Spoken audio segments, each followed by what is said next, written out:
Just before it starts, maybe some information for those who are in the Public Development Bank and who will participate in the Finance and Common Summit at the end of February. Don't hesitate to contact us. We will also be there, and we are organizing 2 side events and 1 breakout session where we will highlight the role of the national public development banks in sustainable food system.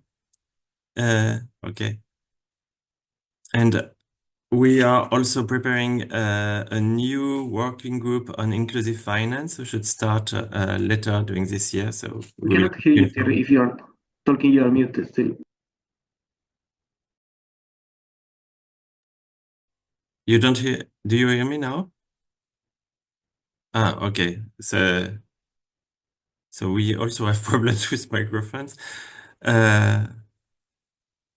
So I was telling you, if for those who are representing public development banks who will be present at Finance in Command, please don't hesitate to contact us. We will organize side events there, and we will be happy to meet you. Rike managed to connect. So Rike, please introduce this webinar. Okay, everything is ready. Yeah, so sorry for the delay, a little bit technical issues this morning, but dear everyone, colleagues from the Public Development Banks, partners, and esteemed participants, it is my pleasure to welcome you all to this important session for the working group on agroecology organized by the Agri-PDB platform. And as you know, this is in collaboration with the Directorate General for International Partnership of the European Commission, the French Agency for Development, and also the Agroecology Coalition.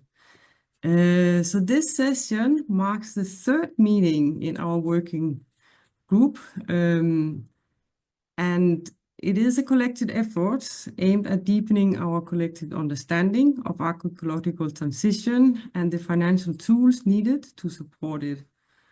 Over the past sessions, we have explored key challenges, opportunities, and policy frameworks that shape the future of sustainable agriculture.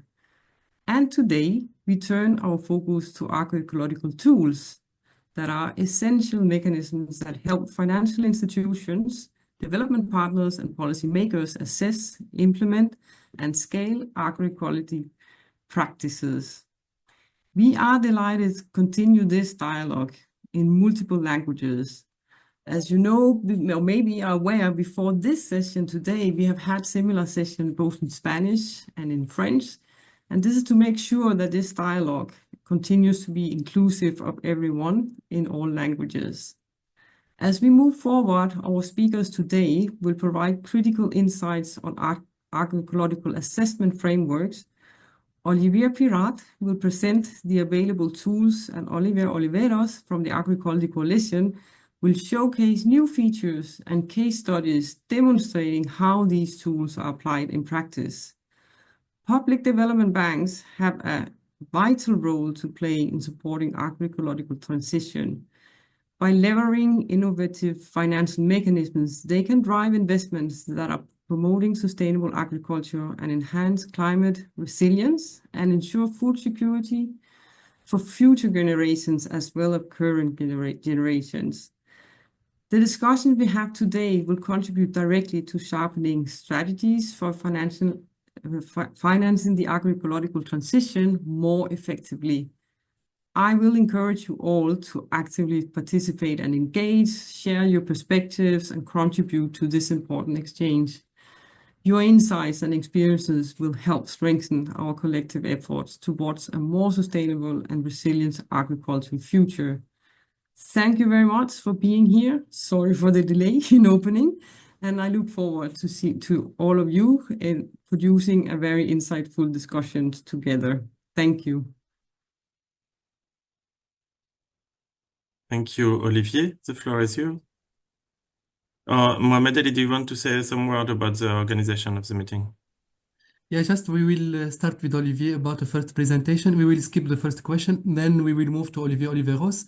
We will ask which tool is more interest for our members, and we would like to invite you to focus on the tools that will Olivier present on tape and fact, then Olivier Oliveros on the Agroecology Coalition Assessment Tool.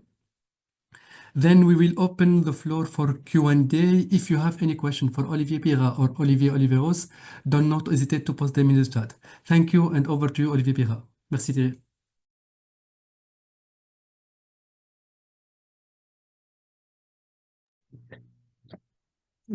Thank you, Mohamed Ali.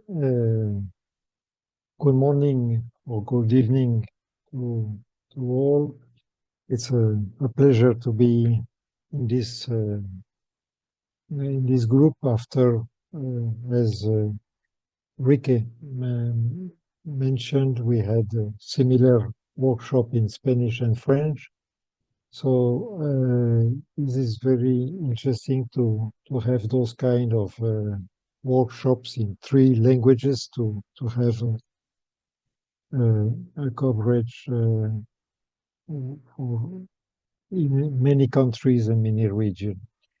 In this occasion, we will be talking about tools to measure the transition from of food systems. We already had a few sessions, 2 sessions to talk about agroecology and agroecology transition.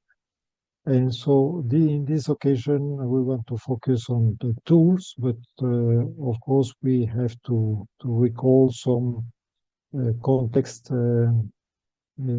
approach, and to recall that this agroecological transition has its origin in the question of food production system, the challenge of sustainability presented by the intensive agriculture system, and what can bring the agroecological approach to meet the challenges presented by the intensive agriculture system. So we will be then discussing about some tools, and also we want to mention some words about the implication of Agri-PDB in this transition and why the tools are important to Agri-PDB. If I guess that you have the right presentation. If there is any technical issue, please let me know if everything is okay. So as we mentioned, and on the workshop about 6 months ago, there are a lot of questioning on intensive farming system. And when we are talking about intensive farming system, we are really focusing on the farming system, the agricultural system based on chemical inputs, because of course the agroecological system can be also intensive. But when we are talking here about intensive farming system, we are talking about those systems based on chemical inputs, fertilizers, and pesticides. So those systems have really are presenting social, environmental, and socio-economic limits. There is also a consensus about the need to rethink the approach to agriculture and food production. Those debates are present in the main organization like FAO, like IFAD. So there are a lot of environmental challenges. The impact on the planet and on the people is quite important, and is also link with climate change, as will be detailed further in the presentation.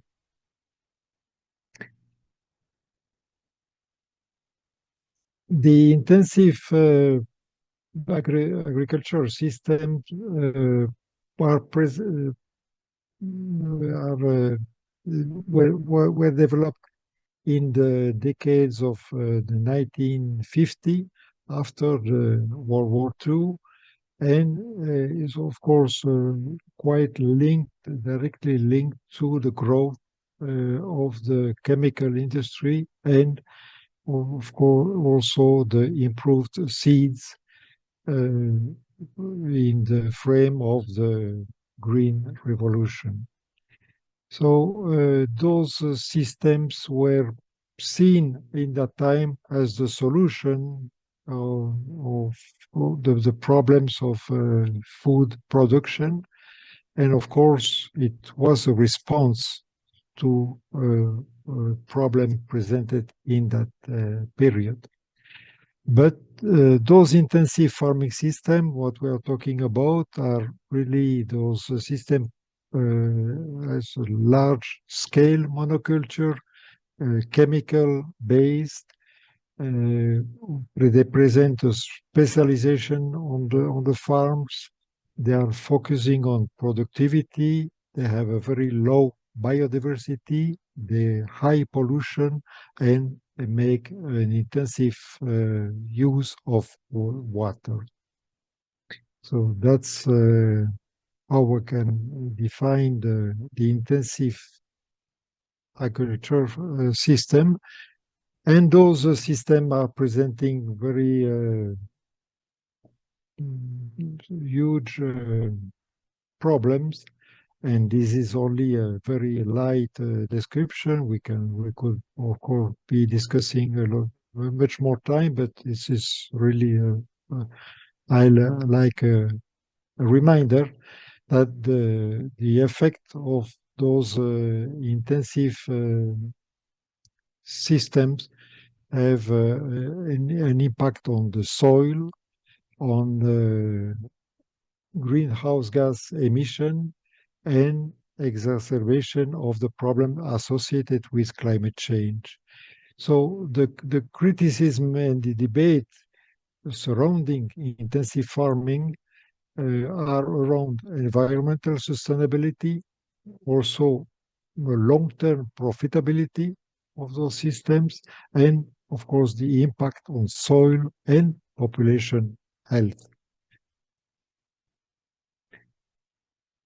The agroecological approach is an approach that intends to meet the challenges presented by the intensive farming systems. And so the agroecological approach wants to be sustainable, diversified, balanced farming system, focusing on closed cycles, on local knowledge. The definition of agroecology is contextual, involving, adaptable, and have fundamental principles that will be presenting just after this slide. The evolution of agroecology want to be an integrated approach and focuses on food production systems. I have some problems here. Yes. So the agroecological has been discussed in FAO during some many years now, and FAO on the right side of the slide you can see the 10 elements presented by FAO as the agroecological approach. After in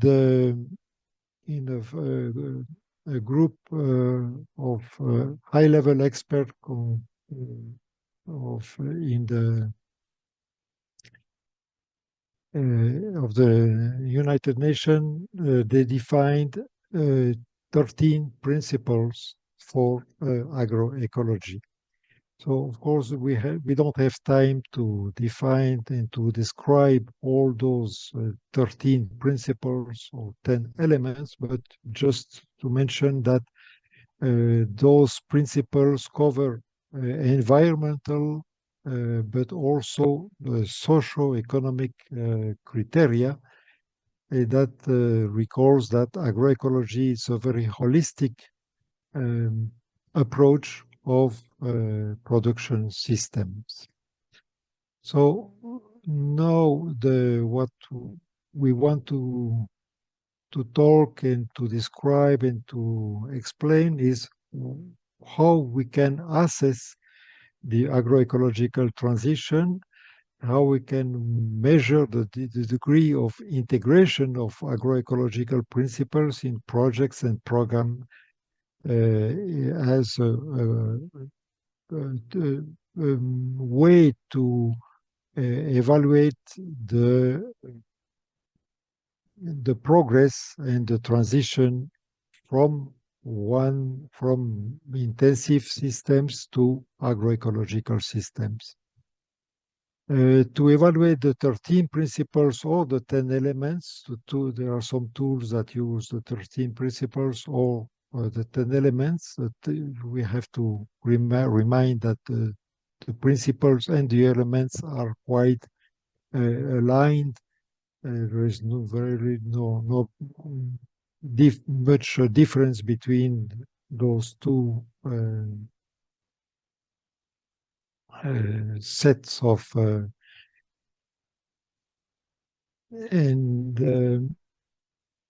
what we saw is very important to remind that we will be assessing the transition. So we will describe the transition as a level of transformation of production system as presented in this slide. Those levels were defined by Glisman in 2016 and start from the level 0 with no agroecological integration to level 5, that will be a global food system completely sustainable and equitative for all.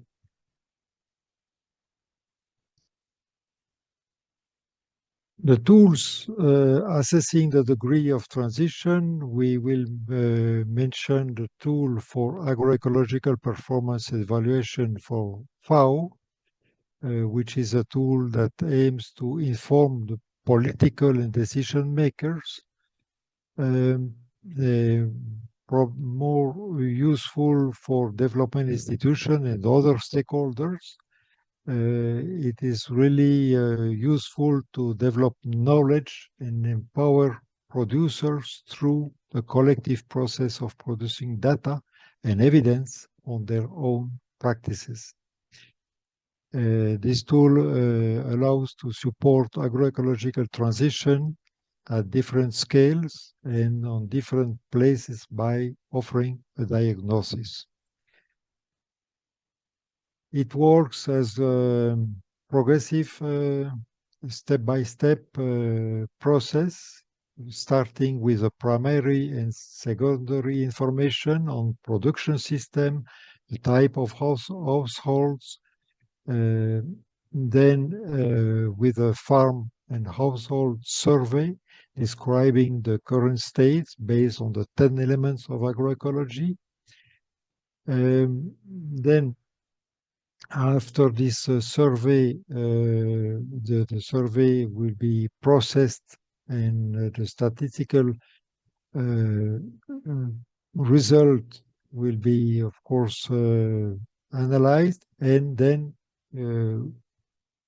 on focus groups and on a survey on the farm level, the tool can be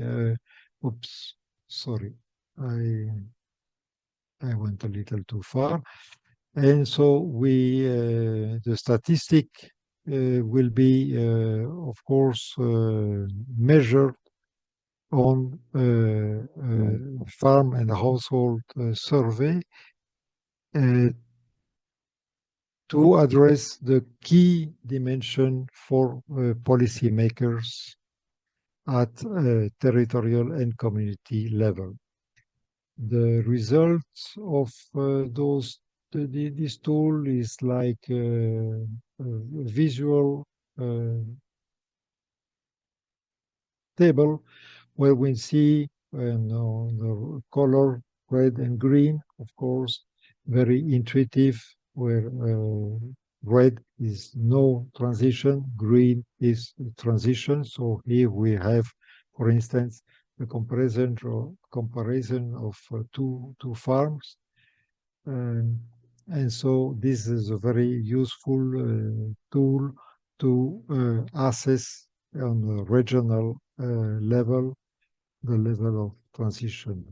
The second tool where we want to describe, there is, of course, I have to recall that there is a document, a conceptual note with more detail, and you can also access to those tools online.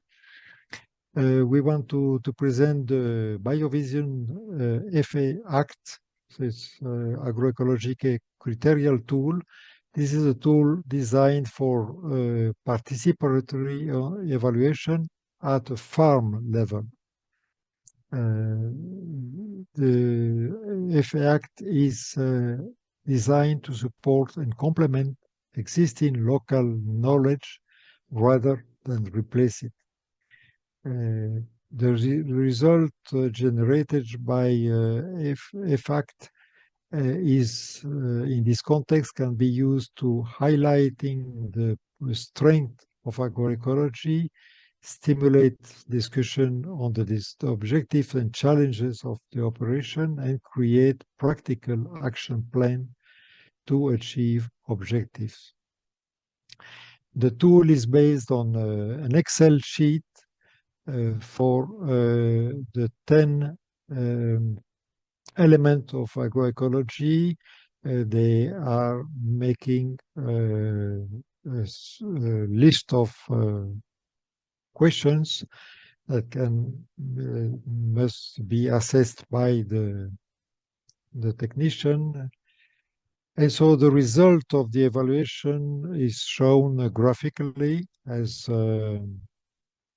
for each element shown the percentage of level of transition. The result does not provide a assessment, but rather elements for discussion and interpretation, so enabling the degree of transition to be estimated. So this tool can be used to assess small-scale project or individual farm.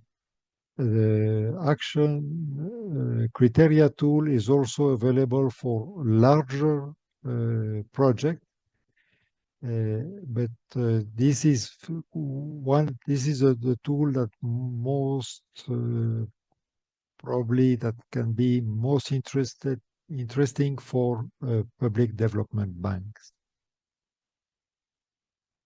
Before giving the floor to Oliver Oliveros, that will be presenting the tool of the Agroecological Coalition, I want to make some precision about how are the Agri-PDB affected by those tools for assessing the agroecological transition. And to remind that, of course, it's very important for the banks to ensure that the funds that they are used efficiently and in line with their sustainability objectives. So the allocation of resources is one of the criteria, but also to mention that this is also related with risk management. The agroecological projects are often considered to be more resilient to climatic and economic shocks. These also those tools are interesting and related, useful for monitoring and evaluation when the agricultural development banks needs to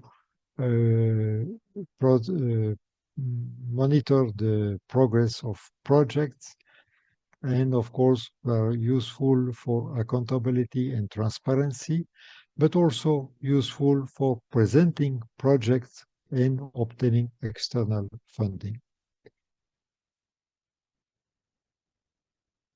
I reached the end, so I will give the floor to Oliveros for the Agroecological Coalition. Merci beaucoup, Olivier, Tool. et merci beaucoup pour avoir présenté les deux outils FACT et TAPE de la FAO. Donc, on Could you passe. switch to English, Mohamed Ali? Yeah, thank you very much, Olivier, and thank you for presenting TAPE, the tools of FAO and FACT from Biovision. Now we will discover a third tool with Olivier Oliveros from the Agroecology Coalition, and we would like to invite you to pay your attention while we will ask you a couple of questions about the three tools. Thank you very much, and over to you, Olivier Oliveros. Thanks very much, Mohamed Ali, and thanks, Olivier, for the very good introduction. It seems like we are full of Olivier today with Rique, with Olivier, and myself. Again, thanks for the invitation. Good day to everybody from greetings from Rome, and I hope you are able to see my screen. As I have mentioned, I am with the Agroecology Coalition, and we have this initiative, this project called Agroecology Finance Assessment Tool. Just a little bit of a background around the coalition. This is one of the UN Food Systems Summit Coalition, which was launched in 2021, which endeavors to really accelerate the transformation of food systems through agroecology.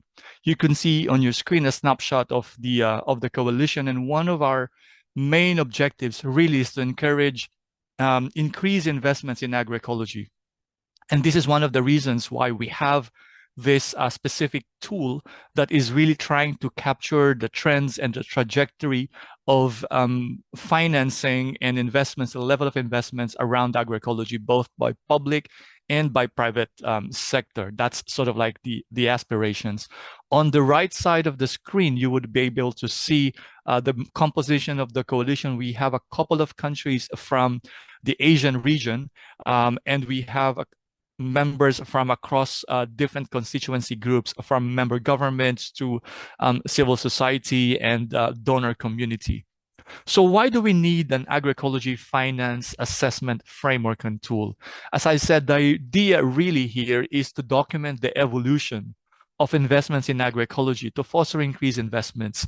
In the last 5-10 years, we have seen how agroecology is gaining momentum. And we have seen a number of organizations really stepping up and coming up with their own initiatives around agroecology. And we want this trend to continue and sustained. And this tool is essentially an effort to capture how this investments and increased interest and momentum of agroecology translated in terms of investments, be it funding, grants, or loans, evolves through time. The tool also provides a guide for the development of project proposals for those who are interested to respond to specific calls or tenders launched by different donor agencies. But for those who are grant makers, for those who are providing resources and funds, this tool can also be used as a way of formulating or designing your own call for proposal. So in other words, to a certain extent, it is a tool that serves both those who are looking for funding, but those who are also designing funding mechanisms on agroecology. Now, the framework that I will be presenting and the tool, the corresponding tool, was developed by a diverse group of scientists, donors, and civil society actors, basically brainstorming in terms of what is the best approach of capturing investments around agroecology. And again, by investments, we mean both grants and loans provided by the bilateral donors and multilateral donors, but also private investments by philanthropic sector, social enterprises, etc. Obviously, the data that can be generated is only as good as the number of participants that are using the tool. So it's really important, and it's really incumbent upon ourselves, the development bank community, the donor community at large, to be able to really use and take up this specific tool for us to gain a general picture of where the resources are really pouring. Again, this framework is based on the 13 principles and the 10 elements of agroecology as developed respectively by the high-level panel of experts of the CFS and the FAO. As Olivier mentioned in his introduction, it really uses some sort of like a red flags in project design, which run counter to the principles of agroecology. And you have seen this design, this infographic, which really articulates the intersection between the principles and elements of agroecology. And I would like to invite you to visit our website to be able to see and learn more around the 13 principles of agroecology and the 10 elements. This is an infographic which explains what do we mean by co-creation of knowledge, what is the trend that we're seeing, what are the indicators that tells us that, for example, we are really moving towards knowledge co-creation, for instance. So I'll just very briefly go through the screen to share with you how this tool, also infographic tool, look like. What do we mean by synergy, right? So you click this one and it gives you a sense of what do we mean by synergy from this standpoint. It gives you some observations, what are the examples, what are the different case studies of specific practices on agroecology on the ground that illustrates of course, all the different elements of agroecology, but in particular, the principle of synergy. And it cross-references with the other elements of agroecology as defined by FAO experts. Now, going back to my screen, I hope you are able to see it. The Agroecological Assessment Tool, are you able to see the screen, the slides? Let's just do it again. I'm afraid that that may have lost.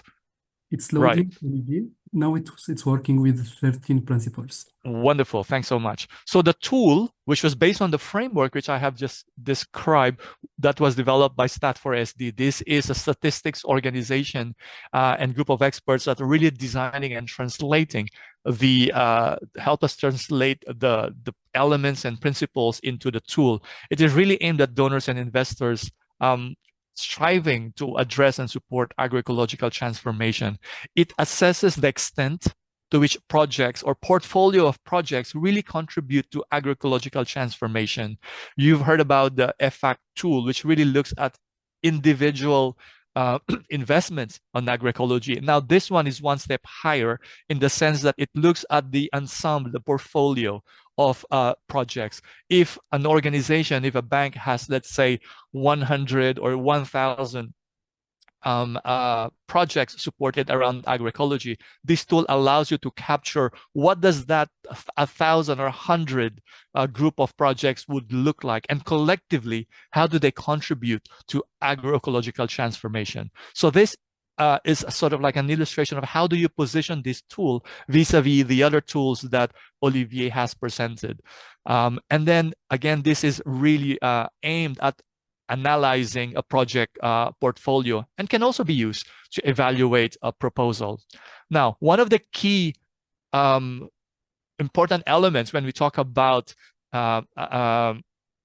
this type of tool is issue around data. And we need to be very careful on how we manage, distribute, own data. So within this specific tool, the data is available only for the owning institution. If you are Bank A and you would want to use this tool to assess your portfolio of projects on agroecology, you and only you would be able to see the data that you provided. And all the other inputs that you could see, and you will see that later on in the comparison, are anonymized. So it is only the anonymous report based on the aggregated analysis will be published. So at the end of using this tool, you would be able to compare your own performance or the performance or your own portfolio as an institution vis-a-vis the many other users of the tool. And that is all anonymized. So we really wanted to protect the data that others provided. And it's really an important concern to factor in as we use and develop these types of tools. The second element that I want to mention is the evaluation process. When you use this tool, it's actually a two-phase process. One is the identification of red flags, as Olivier already alluded to his presentation. And the second level is in terms of evaluating your portfolio of projects based on the 13 principles. And in there, and you will see it later, there is a there are several indicators that help you guide how do you rate a specific project vis-a-vis a specific principle.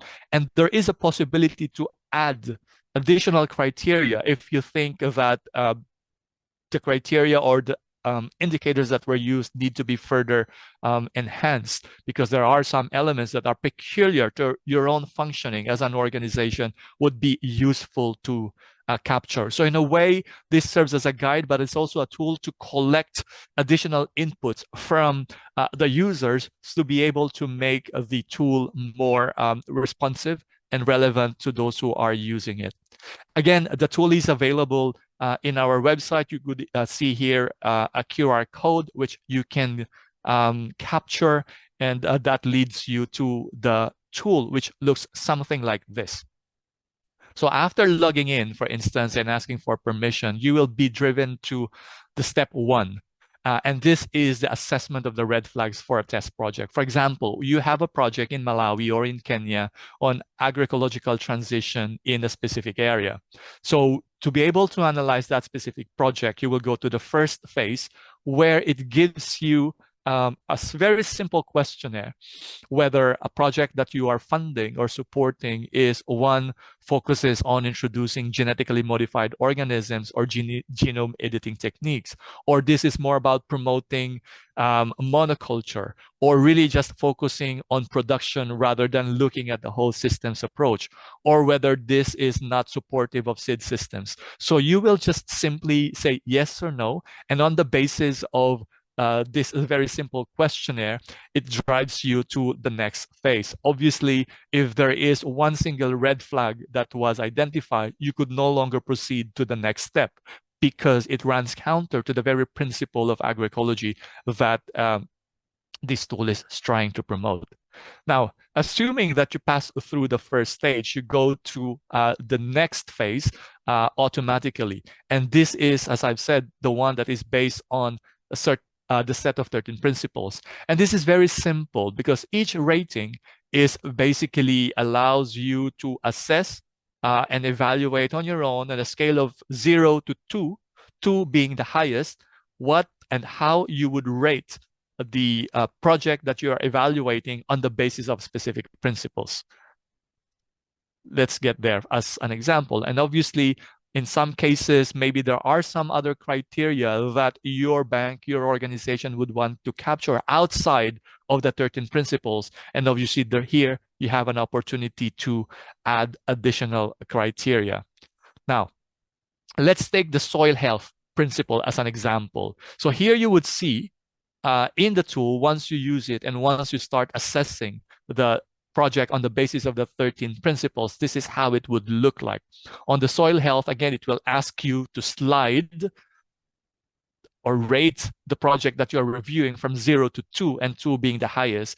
And it gives you this green box here, allows you to be guided.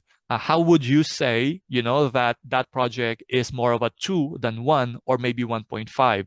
So here you have a descriptor of a definition of the rating. Here, you would be able to add some comments in terms of the project that you are providing. And here you have some set of indicators to guide you how you will assess the feature of that specific project on the basis of this principle. So you will just go through one by one on each of these principles, soil health, biodiversity, economic desertification, etc., until you complete the evaluation of the project based on these 13 principles. As you will see here on the screen, you will have a reflection of the overall score that it was generated for each of the principle. Now, you would see some principles here as being non-applicable. And obviously, that is just but logical, because if you are evaluating a project that is focusing on, let's say, vegetable production, the principle of animal health doesn't necessarily apply, right? So it has to be also tailor fit depending on the nature of project that you are reviewing. But in the 13 principles, there are some of these elements and some principles that have to be there to be able to say that these are agroecological in nature. And these, for instance, are the principles that are related to participation, related to co-creation, related to fairness. These are elements that are, regardless of the nature of projects that you are implementing or reviewing, be it on plant production or animal husbandry, these important elements of fairness, co-creation, participation are crucial, because that is what makes agroecology really unique. It really tries to capture the empowerment dimension of the people involved around agroecological system.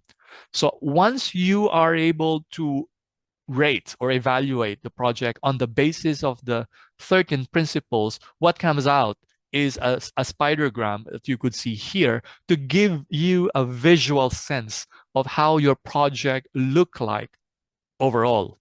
Here you would see in this right side the different elements outside of the circle, and here you would see in yellow the scores that was provided. Here the animal health principle, for example, is 0 because the specific project that we have evaluated here does not necessarily concern animals, right? And so the rating here is really 0 because it is not applicable. So here you would see that that specific project is very high in terms of economic diversification, is very high on fairness, is very high on participation, intermediate in terms of the principle of recycling and probably biodiversity and synergy, and all the others. And on this part, you will just have a sense of, what is the specific identity of that project, what is the code, what is the budget, what is the starting date, how is it implemented, at what level, in what countries, and at what sub-regional level. And at the end, at the bottom, you will see in a scale, if 100% is a perfect score for full agroecologicalness, this specific project scores 76%, right?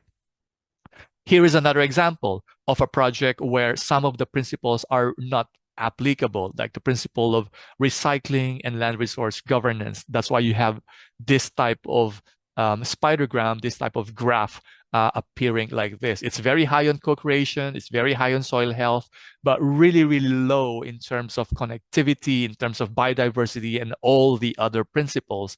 And therefore, you could conclude that if this project is still ongoing, these are the elements and features of the project that needs to be improved, right?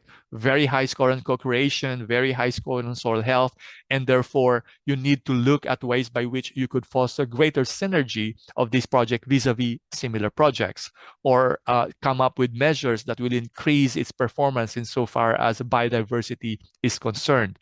If fairness is low, then it gives you a sense of maybe you need to revisit how you are coordinating the project, how you are involving the project beneficiaries, or how you are pricing the result of the products that are produced in that specific project. So this type of graph, for example, gives you a sense that you are 69% overall agroecological on the basis of your own evaluation. So again, this is sort of like a summary in terms of a portfolio of project that was reviewed. For instance, if you are an organization and you have reviewed or added 27 projects, you will have here a sense of how much percentage of that project has passed all the red flags or has been fully assessed, and how much is the overall budget of those projects that were assessed collectively. Now, here also gives you a sense of how you would start filling up the form, what type of information is requested to be able to assess and proceed with the review of the project. Here is another summary of the red flags that I've shown earlier. If you review all the portfolio of projects, let's say on the basis of the example that we have before, let's say 27 projects, this gives you a sense that, hey, wait a minute, there is around this percentage of projects that are really promoting synthetics, or synthetic fertilizer, high pesticides, etc. So it gives you a sense of, hey, let's see which projects are behind it, and let's revisit and see how do we improve it to be able to address agroecology in the positive sense of the word. This is what I was saying earlier in terms of comparing your initiatives vis-a-vis the other institutions. Again, this data here, for instance, is what you would see directly based on the data that you provided. This will allow you to sense which projects are on the red side, which projects are on the green side. And this one is the collective data that was already inputted in the tool.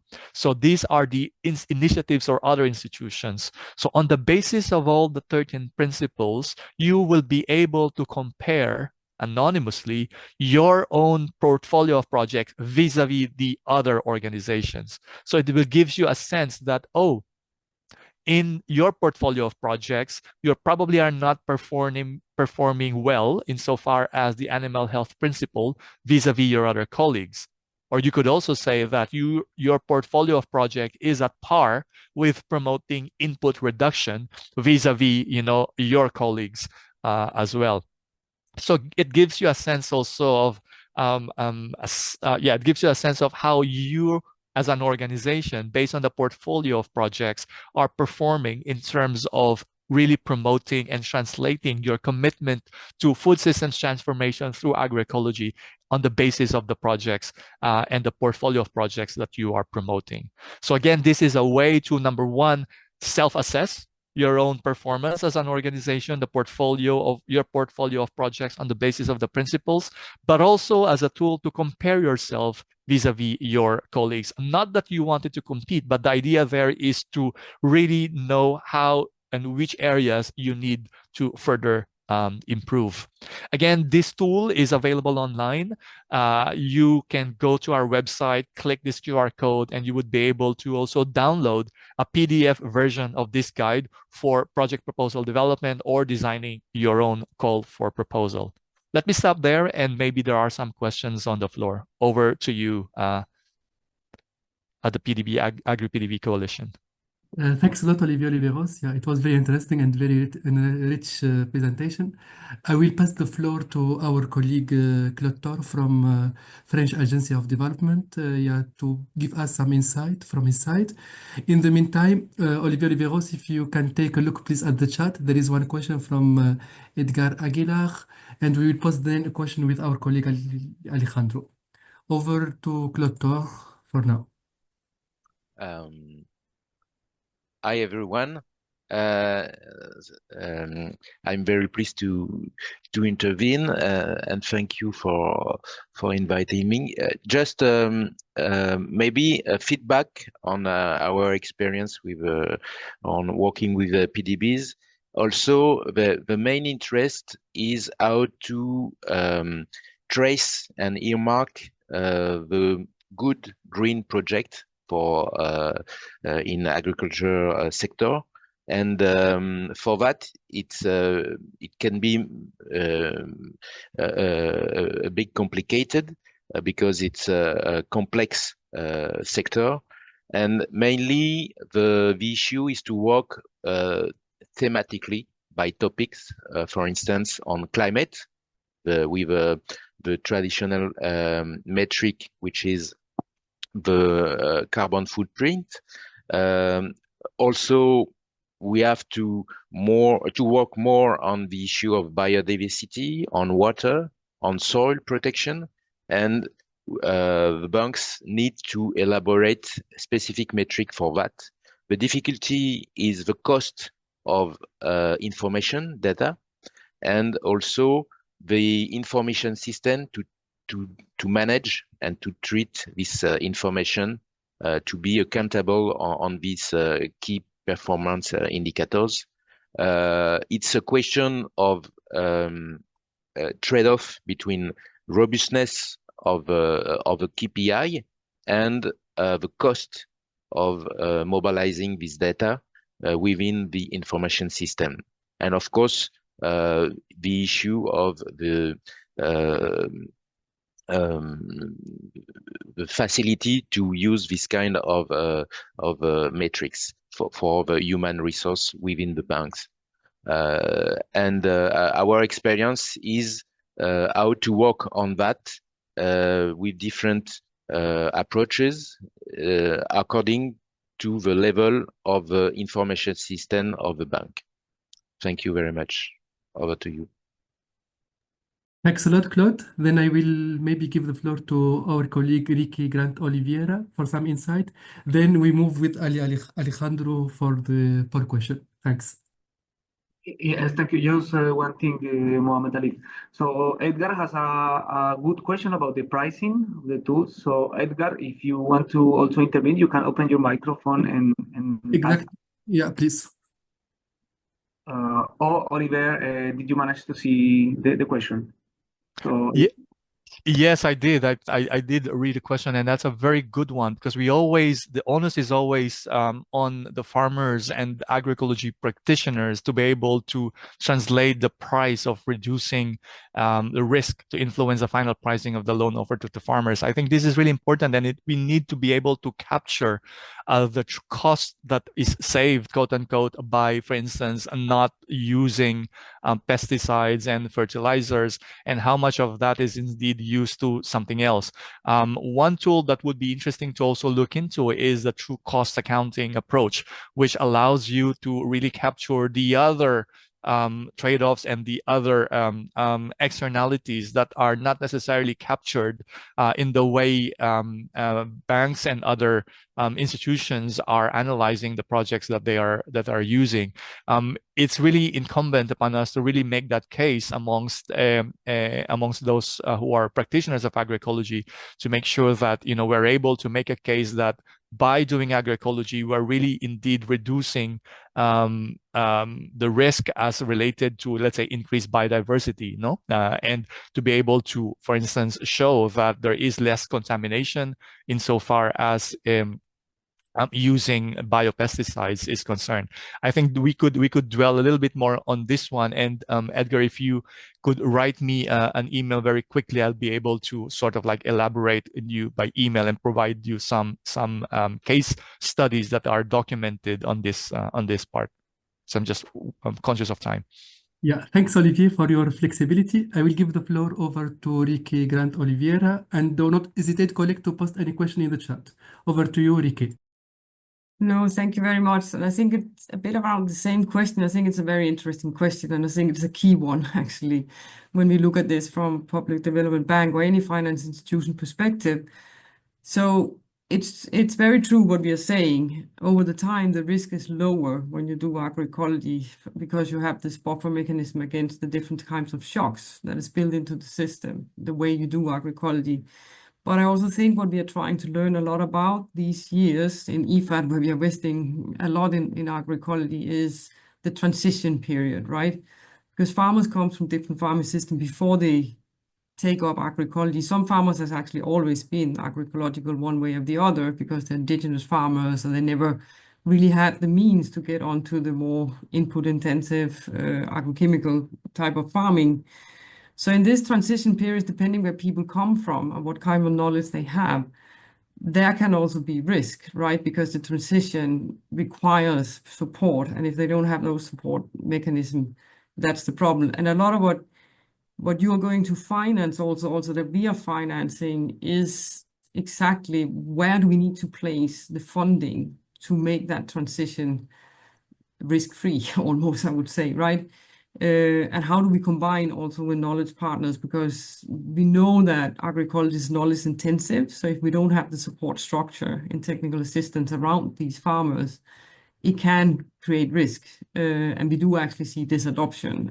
So I think we have to be very honest amongst ourselves when we talk about this, because that's really the best way to find the way forward, that we look the challenges right in their eyes, and as investment institutions also play our role in figuring out how to invest better and where is it we need to place the concessional financing for supporting the transition.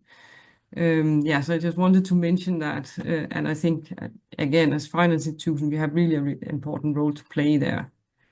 Thanks. Yeah, thank you, Ricky. Edgar and Vivian, do not hesitate to raise your hand if you would like to ask a question. I will pass the floor to Claude Tor in the meantime. Yes, thank you. I would like to add some comment on Edgar question.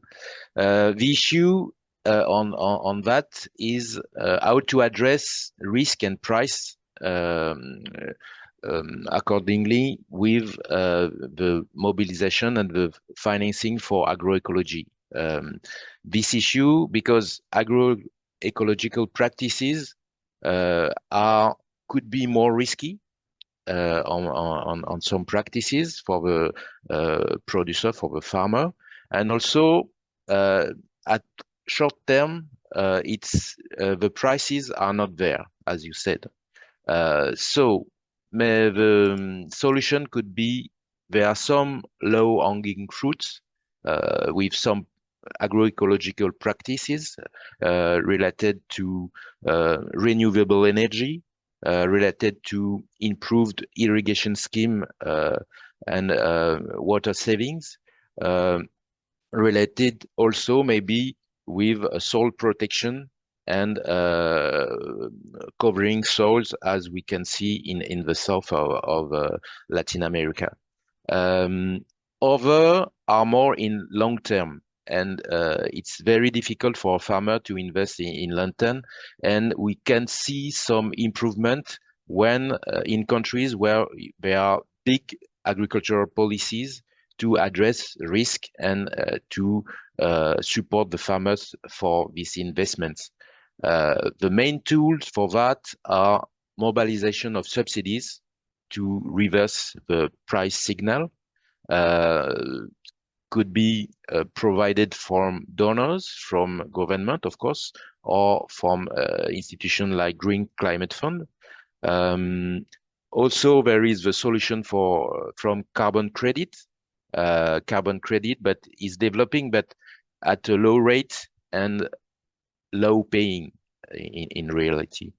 The big tools are more linked to regulation, to promote green and tax-grown investment, but there are big impacts on the cost of food. So many countries don't use this kind of regulation. So at the end, it could be a mix of all these tools and may at the center agricultural policy managed by the government. Over to you. Thanks, Claude. I will hand over to Alejandro to post our poll question. Our chair panelist, Olivier Oliveros and Tiki Grant Olivier, if you have any comment on the question on the chat, please do not hesitate to raise your hand. Over to you, Alejandro. Thank you. Yes. So we would like to know more from the audience. What is the interest that they have in the 3 tools that were presented? So please take some minutes to answer, and we will go back to you once we know the answer from the PDB's officers.